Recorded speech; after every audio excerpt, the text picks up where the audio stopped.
Hey, I'd like to welcome you to another episode of Mission Matters. My name is Adam Torres, and if you'd like to apply to be a guest on the show, just head on over to missionmatters.com and click on Be Our Guest to apply. All right, so today I have Robert Wolf on the line, and he is founder of Terra Firma Business and Financial Consultants. Bob, welcome to the show. Thanks, Adam. Glad to be here. All right, Bob. So great to have you back on the show. For the audience that have been watching this for a long time, Bob is was one of the authors that we've published in the past, and we have some more work we're coming up with as well. But today's topic and what we'll get into is the new podcast that he just launched. So Farming Assets podcast. I'm really excited about it and to do the distribution on our network. But to get this episode started, we'll start this one the way that we start them all with our Mission Matters Minute. So, Bob, we at Mission Matters, we amplify stories for entrepreneurs, executives, and experts. That's our mission. Bob, what mission matters to you? Yeah, no, I appreciate that, Adam. At the end of the day, our mission is to help business owners become better at understanding the finance aspect of their business. And it's not teaching them how to run their business, but from how to utilize the tax code to their advantage. Fantastic. Awesome. Great having you back on. And I've been waiting for this interview all week, Bob. I got to ask you, now that you're on the other side of the mic, right now, you're the host. How do you feel? Yeah, no, it's been a lot of fun. It's a little bit empowering. Maybe that could get to our head a little bit, but it's come on. It is fun being part of looking at content and looking at what matters, right, to business owners, and being able to try to give them the content and the information to help them be better business owners in the sense of understanding my realm and my world. Yeah. And I know that, and I'm glad you bring this up too, because sometimes people think about podcasting, things like that. And sometimes I don't want to say shy, like somebody doesn't have an expertise or can't, get on stage and speak. I mean, more so people are kind of worried about the way they may be looked at, like, do I want to host a show? Do I want to be self-promotional? Do I want to, and all these things, like I've heard it all from people. And in my mind, I'm always thinking, I'm like, what are you talking about? Like, the whole point is that you're an expert in your field. Like, there's other individuals, like it's impossible to talk to the amount of people that you can help through something like a podcast or whatever the media is, whether you're writing a blog, you're hosting a show on YouTube, whatever you're doing. We just happen to do podcasts. Like, getting that information out there is it's invaluable. Like, what was one of the reasons that you thought, it's time to finally get this thing going? Like, let's get that podcast going. Like, what moved you forward? Yeah, I think to your point is whether I'm comfortable with the title or the acknowledgement of being an expert in what I do. At the end of the day, that there is a certain aspect of expertise that I have more than a lot of the business owners, and the reason why they come to us. And so over a period of time, you have a certain amount of clients and advisors that we work with around the country that bring their clients to us. And so all of a sudden, that title of expert becomes part of who you are, not in that it makes you better than somebody else, but that you actually have something to say and what most people want to hear. It's just, and you're a unique person, and everybody on all the podcasts that you guys host in your network, they're all unique. It doesn't mean that somebody else isn't doing what they're doing, but they have a unique perspective that God's given them the ability to view certain things a certain way. And there's value in that, in my opinion.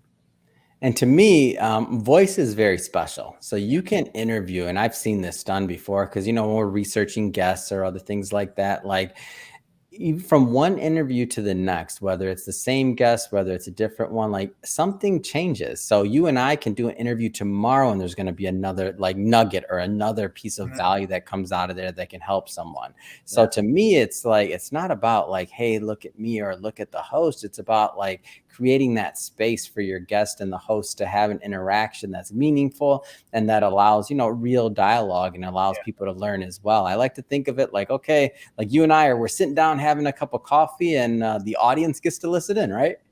Yeah, absolutely. And something's powerful about that. Like you say, there's that ability to have a dialogue back and forth. There's information. If we're trying to strive to be better in our own lives, others are doing the same. And so when you and I share in dialogue, like even before we started live, you and I were talking back and forth, and there's value in that relationship that actually transfers to other clients that I talk to or other people that you're going to interview as well. Yeah. What's been one of your favorite parts about hosting the show so far? I know you're still early on, but what's been one of your favorite parts so far? Yeah. Well, we've been doing, I've been doing a lot of content and videos and training and stuff for our clients, advisors, and some of the different programs that we offer. But going on a podcast is a lot different because, when you listen to podcasts, right, there's different people of different expertise and experience, and to kind of go through that process is just a different avenue. We have a YouTube channel, but there's some people just love being in a podcast. Some people love being on a YouTube. And I absorb content in both, but a lot of people just like a singular. So it's a great way for me to be able to feel confident that there's somebody out there, maybe just one person, maybe that's my audience is one person. Thank you, Mom. and being able to share that information in the way they like to absorb information. Oh yeah. And I think about I'm glad you brought up Mom, because my mom, she's probably listened to more episodes than anybody else to me. And I'm like, thank you, Mom, as well. But the way I like to think of the podcast too, is I feel like it's so personal, not just because it's audio, but the way I think of it is like, think about if, 50 people are listening to your episode, 100 people, whatever the amount is. I don't care if there's 10 people listening to the episode, just period. Like if you were standing in front of 10 people and giving a speech or, giving a training to your team, or if there's 50 people in the audience, or if there's 100 people listening to that, like that's a lot of people. Yeah. And there's also the quality and the individuals that you want to listen to it. So for your particular show, you have a very unique angle and type of content. So the listeners that are attracted to that content, I feel, are going to get a ton of value out of it. And they get to benefit from your expertise and also your planning in the show overall.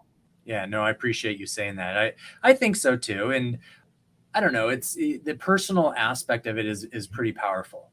And it's in a way, it's very humbling, and it makes you want to be better with each episode that you produce. And so this is a big question, and I don't want you have plenty of room. And I'll tell you one thing that I tell every podcaster that we produce: what your original concept for your show is will evolve over time, as will the content. I mean, and not necessarily that something as extreme as our brand. So for example, our first podcast was actually called Money Matters. It wasn't called Mission Matters. So our entire brand evolved into that. But in your case, I'd like to hear from you, like vision. What kind of vision do you have for the show? Like, what are some of the things that you hope to come out of it? Yeah, I think short term, like you said, it's going to be organic. And that's because of the personal and the professionalism that you guys bring to being able to edit and give us the opportunity in the network that we have. But really is just to get information out there. And so farming assets, and the reason why we went with that title, farming assets, is being able to show our planning strategies and help educate business owners how assets are grown, just like normal farming, and how we grow a farm, orange trees or other crops, right? It takes nurturing, it takes blood, it takes tears, it takes a lot of energy and love and effort to get your crops to grow, to yield a result. And the same is true as a business owner. And I think business owners relate to that. And I think a lot of times we in the financial world, we lose sight of the fact of just being the mindset of a business owner. And so short-term farming assets is to kind of create that relatability. Long-term, I don't know what it's going to turn into. I'm excited about that. I can tell you it's going to turn into some good things. That's what I know. And then farming, you're in Texas, right? We are in Texas, yeah. Come on, had to be farming assets. I saw that. Shout out to Aaron Alejandro, the executive director over at the Texas FFA. Speaking of Texas, we host their podcast, Growing Our Future. So another play on farming, right? Awesome. Yes. Awesome. So our Texas audience and our I feel like our crew out there is building. We're going to have to throw a big old launch party or some type of event for all our podcast hosts out there, get everybody together so they can meet. That'd be great. Plenty of space for it. Awesome. So I want to jump around a bit here. So Sure. we covered the show, and we'll put links to the show on the show notes so that everybody can check it out. But just so everybody watching this knows, farming assets everywhere. It's on Apple Podcasts, Spotify, Google Podcasts. Like I don't know, 30 different podcast players and networks. So you're all good there. So definitely listen to it, subscribe to it, and you're going to get a lot out of it. But I do want to go, speaking of your expertise, let's talk a little bit more about Terra Firma business and financial consultants, because I know we've done some work and kind of talked a little bit about this in the past, but I don't want to assume that all our new listeners caught that. So first off, tell us a little bit more about your firm. Yeah, no, thank you. So Terra Firma is really designed to be holistic. We wanted to be able to work with business owners and have a almost an unbiased viewpoint of how planning and financial planning should work, in the sense that we take a slant from a tax perspective. And not like traditional tax planners where they're looking at for deductions and tax strategies and what some people call loopholes. But we actually take a different slant of how the IRS views assets. And that's the reason why we talk about farming assets. And so at Terra Firma, our goal is to help business owners understand the value of their business and how to organize their various assets to be more tax efficient according to how the IRS views those assets. And that's pretty much what we try to do on a day-to-day basis. What type of clients do you find get the most value out of working with your team, whether it's, size of company, organization, industry niche, employee count? Like, how does somebody know if they're a good fit? Well, first of all, it has to be somebody who wants help. Yeah. Right? All right. That's a good box to check. Let's not assume. Go ahead. But once they've decided they want to help is really, honestly, the business owner who's looking to strive for their cash flow to take that next level. And what I mean by that is that we have a lot of business owners that come to us and, they do 10, 20, 30, 40 plus million a year. They have regional CPA and law firms that work with them. Those really aren't our clients. They tend to be more difficult to work with, in the sense that it doesn't make them bad. There's just too many people. There's too many Indians, so to speak, and too many chiefs, right? Yeah. For us, it's a smaller business owner, the one who's trying to take their business from this level to that. And it's not necessarily from a revenue perspective, but what their goals are. How do they want their cash flow to be more productive?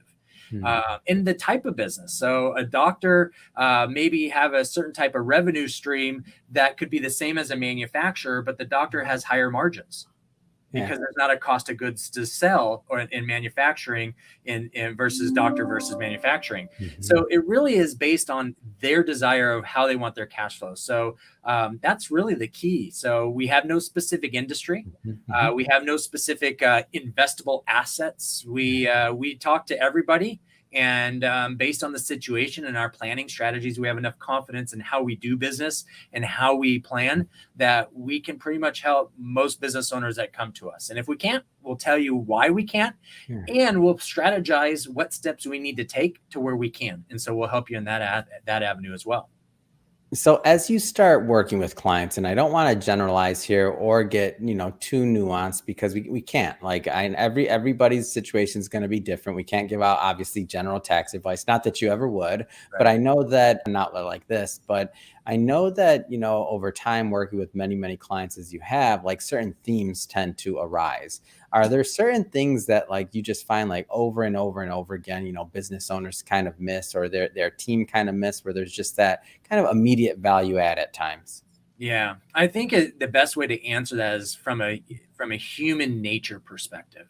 In your human nature as a business owner, you want your business to thrive, and you're looking at revenue, and you're looking at how you want to profit from that revenue. And as a business owner, you draw income out of your business and that cash flow to live your lifestyle. And then all of a sudden you start making a certain amount of money, and you're like, wow, we got extra money each year. We need to put that someplace. Where do we put it? And you may do a little research. You may ask your buddies at the club. You may ask the people that you get together at Bible study or whatever. And they say, oh, we do real estate. Right? You should talk to this guy. He's great. And so all of a sudden they start going down that pathway, or investing in stocks or whatever it is. They have a little extra money and they go do that. And then all of a sudden they have that. And now they're like, well, now what do we do?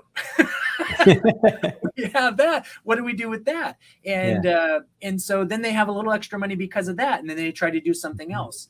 And what it comes to play, Adam, which is really interesting. You don't think about this, but in most businesses, you put a business plan together or goals for the year. But business owners don't do that with the rest of what they're trying to accomplish in their personal assets. They just accumulate, but there's no plan to the accumulation. And based on how IRS taxes those assets in that accumulation, business owners are allowing too much to leak out in taxes that they don't have to. It's not that they're looking for tax loopholes. It's just they're not managed the right way and organized the right way. And that's really kind of what ends up happening. And before long, they're like, well, I made a mistake. No, you didn't make any mistakes. You just didn't have a plan. So let's just create a plan and let's organize and let's make this a real plan and grow your wealth. How do you feel that you're different than other, let's say, tax and financial professionals? Yeah.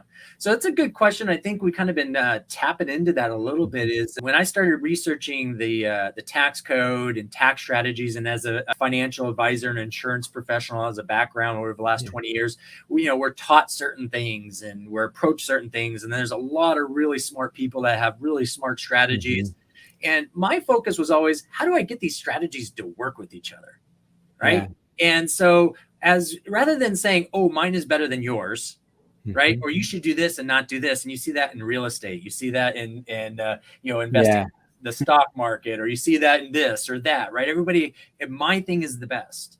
And the reality is they're all tools. They're all assets. And so when I was studying the tax code, I was really kind of seeing the IRS from a different perspective, not as deductions and traditional tax strategies, but back again to the asset. How's the IRS view that asset from the 3 stages that each asset goes through, and how do they tax that? And so going through that process, I realized there's 3 basic tax efficient assets, very boring, very vanilla. And which I found from that, we call it the asset buddy system, that the IRS, the boring it is, the more tax benefits, because they have more application to real world. So you don't have to be creative. Just be boring. Vanilla, right? Vanilla ice cream, you can put anything on it and it tastes good, and it's different for each person. And when you look at it from the IRS's perspective, and our opinion, my opinion, there's more opportunity with that. And therefore your tax strategies run in line with the IRS. So everybody's worried about tax savings and the auditing. Well, if you're vanilla, what are they going to audit? You're just doing random stuff. It's just the organization of them. So I think that's really what makes us a little bit different than other people, is just our viewpoint of how we look at it. Because then it allows us to work with really anyone, any CPA, any bookkeeper, any tax attorney, right? We can work with all these different professionals because our organization and our plan of the planning process goes in line and allows them to do what they do and us to do what we do. Yeah. And I think this is a good point too. So what you're saying, that you can work with them. So it's not saying that you necessarily have to replace them. Like, that's not what you're proposing. You're saying, hey, we're the specialists that are like another layer above. And what I mean by above is that, your CPA and the person that's doing your day-to-day bookkeeping, like, they got enough work to do. They're not sitting here trying to figure out the next tax strategy that you're going to benefit from. Like, they're just trying to keep you compliant and keep the wheels turning, right? But that's where your firm comes in as a real specialist. Like, you don't have to replace. Am I understanding that right? That's absolutely exactly accurate. And the reason being that's so important is that you look at the wealthy. The wealthy have tax teams. The reason being is that you and I can only know so much. Though the brain is a powerful tool, there's only so much that we can understand and know. Well, unless you're listening to the Farming Assets podcast. That's right. It's limitless. Go ahead. Sorry. The brain's working so hard, the hair's popping out of the scalp. No, and it's when you look at that from the wealthy and the tax teams, is that everyone has value. And I think the collective value is what the business owner is looking for. And I think if you have a team that can work well with each other, I think that means all egos are left at the door. And it's now about the client and how to be client centric. Mm. And I think that's the value of success right there, is how can you take off and leave your ego and your pride at the door and make everything about your client and what they want and what they need. Yeah, it's great. I mean, it's great info and it's a great service, and I feel like many can benefit from it. What is what does an engagement look like? And I don't mean like price or anything like that. I mean, like, how does it typically work? If so let's say somebody's watching this, they're going to follow up and they're like, hey, I want to get to know more. Like, tell us a little bit more about the process. Yeah.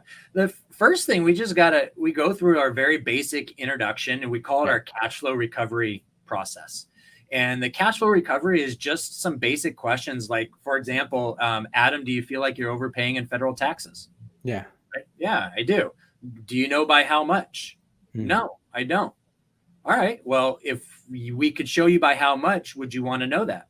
Well, yeah. And if we found that and we were able to take that tax savings and grow it, would you want more taxable income or tax-free income? Tax-free, right? Those are the first 4 questions we ask everybody. Yeah. Then we'll dive into what we call our tax savings formula. And it's just a basic conversation of getting to know the business owner, what their income, what their spending habits are. We don't care what they spend their money on. It's their money, right, Adam? You work hard for your money. The last thing you want someone to tell you can't spend it. Yeah. Right. I spend my money on the podcast network. It's okay. Go ahead. Right. You're watching it right now. I spend it on launching shows. Go ahead. I thought I saw dollar signs flying across. That's Adam's money. No, in all seriousness, is trying to figure out what's it mean to them that they're overpaying in federal taxes and what that number is. And that's really the first conversation. So it's about a half hour. And if we can help them and the client sees value, great. We'll talk about engagement and doing a little more in depth. If the client's like, oh, okay, I don't think I need you. Okay, great. Yeah, appreciate the time. It was good talking to you. So that's pretty much it. It's awesome. It's great stuff. Well, Bob, I know you and I can get going and go all day. But we're about out of time for this episode. So that being said, just have to ask, what's next? I mean, what's next for you? What's next for your firm? Yeah. So, I mean, for us, we're diving into tax planning season, right? Yeah. The year end's coming, and people are now starting to take a look at their situation, their financials, and they're doing better than they thought they were, or maybe they're doing worse. And how do they allow that to be beneficial to them? And so we're rolling through the end of the year and working with the folks that we are all over the country that we do. And just the goal is to bring more value the more clients we work with and talk to. Do we have goals for our business? Of course.